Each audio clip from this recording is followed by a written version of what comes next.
بخاری نے لکھا، جس طرح امام بخاری نے جمع کیا ویسا کسی نے جمع نہیں کیا۔ کیوں؟ اس لیے کہ پہلے تو حضرت امام بخاری کوشش کرتے کہ اس آدمی کو تلاش کرے جس آدمی تک حدیث پہنچی ہے، اور حدیث کو تو بعد میں چھانیں گے پھٹکیں گے، پہلے اس آدمی کو چھان پھٹک لے کہ ہے کیسا وہ، ہے نا؟ آدمی تک پہنچنا آسان نہیں تھا، کوئی جلسہ نہیں تھا کہ ہم مائک پر بیٹھے اور نام پکارے فلانے صاحب، کون بایزید سے آیا ہے، کون بھٹیاری سے آیا ہے، کون بالو چھڑا سے آیا ہے، کون امن بازار سے آیا ہے، اور لوگ ہاتھ اٹھائے اور چلے آئے؟ نہیں، چل کے جانا پڑتا تھا، اتنی آسانیاں نہیں تھی، بڑی مشکلات، جیب میں خرچے کو پیسہ نہیں، لیکن دل میں عزم مصمم، پکا ارادہ، اللہ کی مدد، سرکار دو عالم کی نصرت۔ امام بخاری جاتے تھے، آدمی کو تلاش کرتے تھے، آدمی پر نظر گڑاتے تھے، غور سے دیکھتے تھے، یہ آدمی جس سے حدیث لینی ہے، انتہا یہ کہ تھوکتا کدھر ہے؟ تھوکنا قبلے کی طرف تو نہیں تھوکتا۔ اگر قبلے کی طرف تھوکتا ہے تو جس کو قبلے کی حفاظت کا خیال نہیں، وہ قبلے والے کی بات کی حفاظت کیا کرے گا؟ ہے نا؟ یہ آدمی دیکھے تو کیا کرتا؟ کہیں یہ دھوکہ تو نہیں دیتا؟ تو دھوکہ دینے کو پکڑنا آسان بات ہوتی، روز آدمی خدا کو دھوکہ دے رہا، کون پکڑ رہا ہے نا؟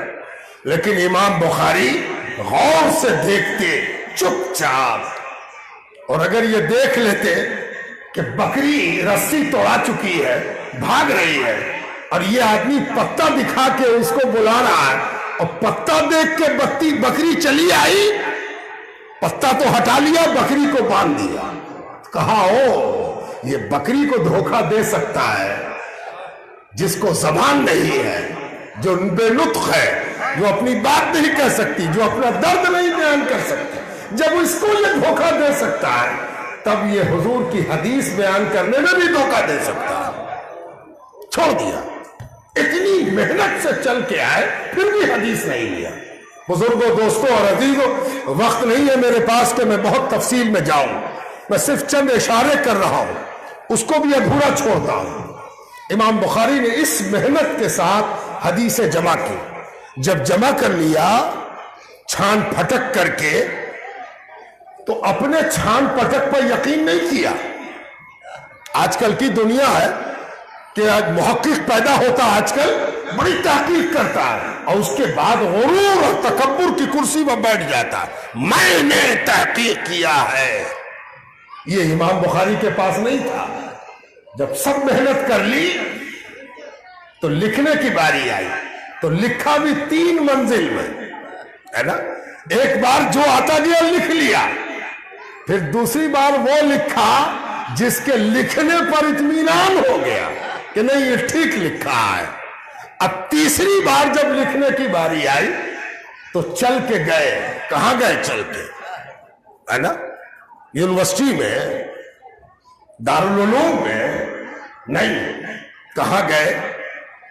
سرکار دو عالم کی مسجد نبوی میں، اور مسجد نبوی میں بھی کہاں گئے؟ سرکار دو عالم کے روضہ اطہر کے پاس، اور ان کے پہلو میں ایک جگہ نکالی، ادب کے ساتھ بیٹھ گئے، 2 رکعت نماز پڑھی، غسل کر کے آئے تھے، 2 رکعت نماز پڑھی، اور نماز پڑھنے کے بعد ہاتھ اٹھایا اور کہا اے اللہ پاک تیرے رسول کے حضور حاضر ہیں، انہی کی حدیث لکھ رہے ہیں، اب فائنل لکھنے کی منزل ہے، بات ان کی ہے تو انہی سے کہلوا دے کہ لکھے کہ نہ لکھے، ہے نا؟ استخارہ فرمایا، کہاں کیا؟ سرکار دو عالم کے روضہ اطہر پر پہلو میں لے کر نماز 2 رکعت پڑھی، سرکار دو عالم کی بارگاہ میں استغاثہ پیش کیا، اور جب اشارہ ہو گیا لکھو، تب آخری لکھا۔ ہے نا؟ یہ ہے بخاری شریف کی تحریر کا تقدس، تحریر کی پاکیزگی، لکھنے کی پوترتا، اتنی پوتر ہے بخاری شریف، ہے نا؟ اب لکھا کیسے؟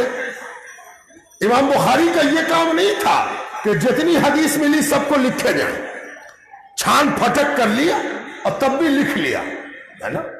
مقصد حدیث کو جمع کرنا نہیں تھا، ہے نا؟ یہ بریانی نہیں تھی کہ چاول بھی ڈال دیا، گرم مسالہ بھی، گھی بھی ڈال دیا اور گوشت بھی ڈال دیا اور سب کو ملا کے ملا دیا۔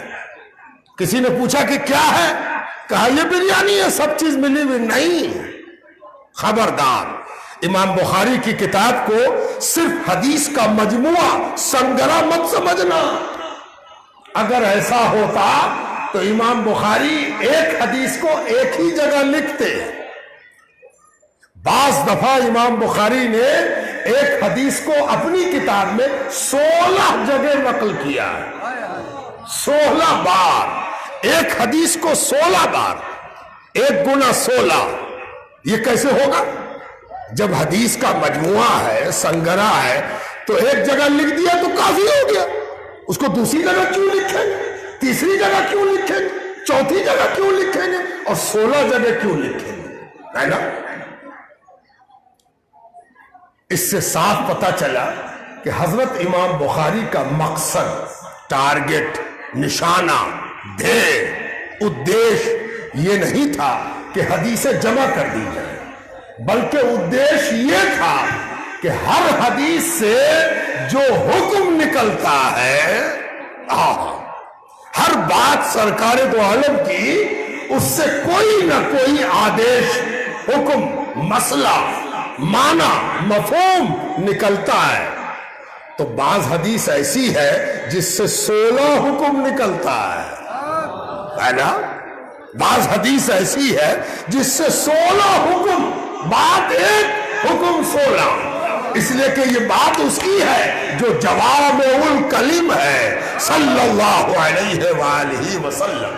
اسی لیے اس حدیث کے لکھنے کا تقاضا یہ تھا کہ اس کو 16 گنا لکھا جائے۔ ایک حکم کا عنوان لگایا، وہ حدیث لکھ دی، پھر دوسرے حکم کا عنوان لگایا، وہی حدیث لکھی۔ اسی طرح 16 عنوان قائم کیا اور 16 میں وہی حدیث لکھی۔ یہ ہے امام بخاری کا کمال۔ یہ میں بہت تیزی میں آگے بڑھ رہا ہوں، اس لیے کہ نہ میرے پاس وقت نہ آپ کے پاس وقت تو ختم ہو گیا۔ اب آپ سے بات کیا کیا جائے؟ حضرت امام بخاری پر کام کرنے کے کم سے کم 2-3 گھنٹہ ہو تب نہ امام بخاری کے ساتھ انصاف ہو۔ اور کچھ باتیں عرض کی جائیں، یہاں پر تو سب جاننے والے، یہاں پر تو ہم سے زیادہ جاننے والے، دن رات امام بخاری پر کام کرنے والے، ہے نا؟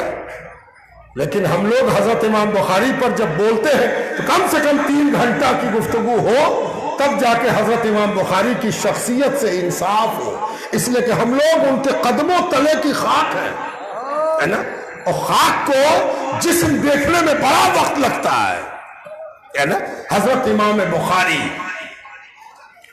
نادر روزگار عالم، بے مثال محدث، لاجواب عاشق رسول، ایسا عاشق رسول نہیں دیکھا گیا جس نے پوری زندگی سرکار دو عالم کے ایک ایک حدیث کو، قول کو، تذکرے کو، واقعے کو جمع کرنے میں صرف کر دیا۔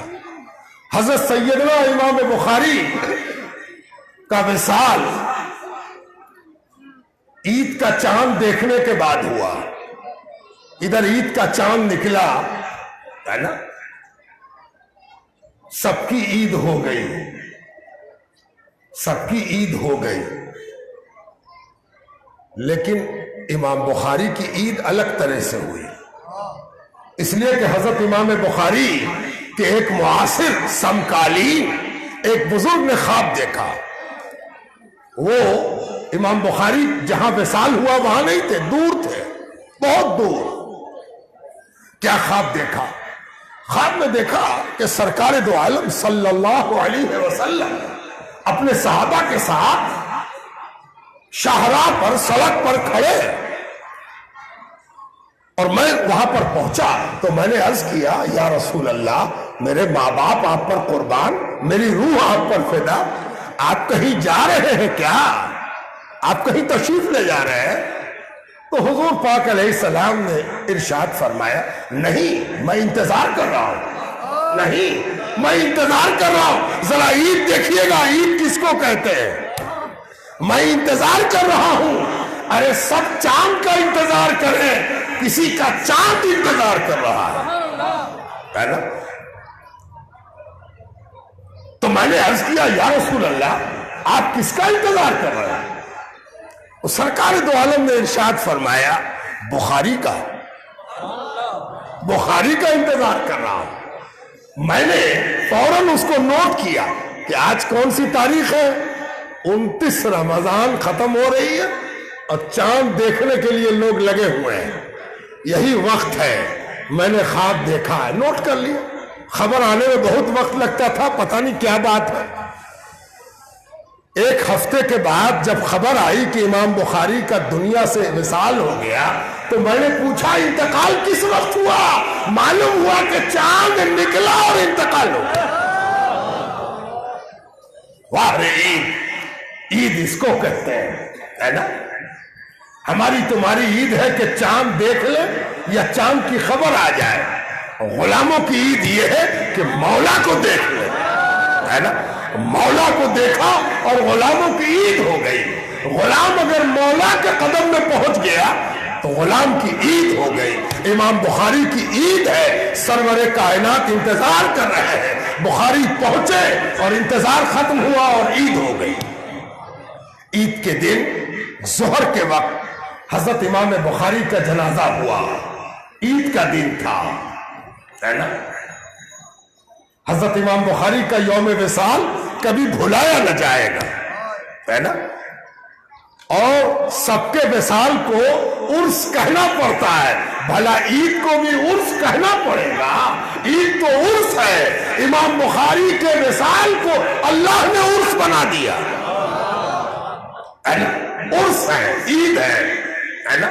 کاہے کی عید ہے؟ بخاری جس کے لیے تڑپتا تھا اس سے مل گیا، ہے نا؟ وہ ہے امام بخاری۔ کہتے ہیں کہ حضرت امام بخاری کہ قبر مبارک پر جو مٹی ڈالی گئی تھی وہ مشک سے زیادہ مہکتی تھی، مشک، ہے نا؟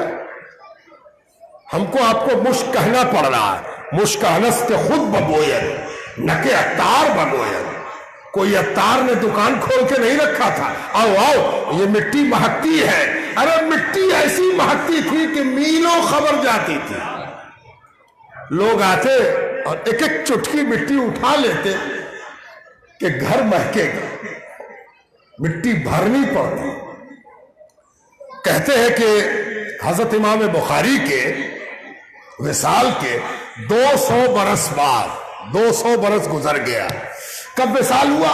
256 ہجری میں، 256 256 حضور پاک علیہ السلام کی ہجرت کے 256 برس بعد حضرت امام بخاری کا وصال ہوا، اور اس کے 200 برس بعد یعنی 456 میں بخارا اور آس پاس کے علاقے میں جہاں حضرت کا وصال ہوا اس جگہ کا نام ہے خورتنگ، اس کے آس پاس میں قحط پڑ گیا۔ 200 برس کے بعد قحط، سوکھا، پانی نہیں برسا، زمین پھٹ گئی، غلہ ختم ہو گیا، بڑی پریشانی، سوکھا پڑ گیا۔ بڑے بڑے علماء آئے دعا کرنے، نماز استسقاء ہوئی، دعا ہوئی، کچھ نہیں، ایک قطرہ پانی نہ برسا، سب پریشان ہو کیا؟ تو کسی نے کہا ارے کتنی دعا مانگو گے تم لوگ؟ دعا مانگنے سے اچھا ہو کہ دعا مانگنے والا کھوجو۔ دعا مانگتے ہو، دعا مانگتے ہو، دعا مانگتے ہو، ارے کوئی دعا مانگنے والا کھوجو۔ کہا کس کو کھوجے؟ سب سے تو نماز پڑھوا لیا۔ کسی نے کہا ارے چلو امام بخاری کے مزار مبارک پر دیکھو، ابھی اجمیر نہیں ہے، ابھی بغداد بھی نہیں ہے نا؟ 470 ہجری میں سرکار غوث پاک کی ولادت ہوئی ہے، اور خواجہ غریب نواز تو اس کے بعد پیدا ہوئے ہیں، ابھی نہ اجمیر ہے نہ بغداد ہے نا؟ اور لوگ چلے امام بخاری کے مزار پر، امام بخاری کے مزار پر گئے، مزار کو گھیر لیا آبادی نے، اور گھیر کے اللہ تعالیٰ سے اللہ پاک میری تو نہیں سنتا تو، ان کے قبر پر آئے ہیں جو تیرے مقبول ہے، تیرے محبوب ہے، اور تیرے محبوب کے محبوب ہے۔ اللہ پاک امام بخاری کے طفیل قحط توڑ دے اور بارش عطا فرما۔ کہتے کہ دعا ہو ہی رہی تھی کہ بادل گڑگڑایا، ابھی دعا ختم نہیں ہوئی تھی کہ بادل گڑگڑایا، اور بادل گڑگڑایا تو دعا کے ختم ہوتے ہوتے بارش اجھل گئی، اتنی بارش ہوئی کہ خرطن سے بخارا جانا مشکل ہو گیا۔ یہی راز ہے ختم بخاری کا۔ ہم امام بخاری کے مزار مبارک تک نہیں پہنچ سکتے، لیکن ان کی صحیح تک پہنچ سکتے ہیں۔ ہم مزار پر نہیں جاتے تو کیا ہوا؟ ان کی وہ چیز تو موجود ہے جو مزار کو متبرک بنا رہی ہے، وہ ہے ان کی صحیح۔ آج اس صحیح کو تمام پڑھا گیا ہے، اس کا ختم ہوا ہے۔ بلا شبہ یہ 1100 برس سے امت مسلمہ کا اجماعی عقیدہ ہے۔ جو اس عقیدے سے انکار کر دے وہ بدنصیب ہے نا، بدنصیب ہے۔ یہ عقیدہ مسلم ہے، آزمودہ ہے، مجرب ہے، صدیوں کا آزمایا ہوا ہے۔ صلحاء، علماء، صوفیہ، مشائخ، محدثین سب کا آزمودہ ہے کہ اگر قاعدے سے بخاری شریف کا ختم ہو تو مانگی مراد پوری ہوتی ہے۔ ٹھیک ہے، دعا ہو جائے، سلام ہو جائے۔ اس سے بہتر وقت اور کیا ہوگا کہ حضرت امام بخاری کا ذکر ہو اور سرکار دو عالم پر صلاۃ و سلام پڑھا جائے۔ آئیے ہم سب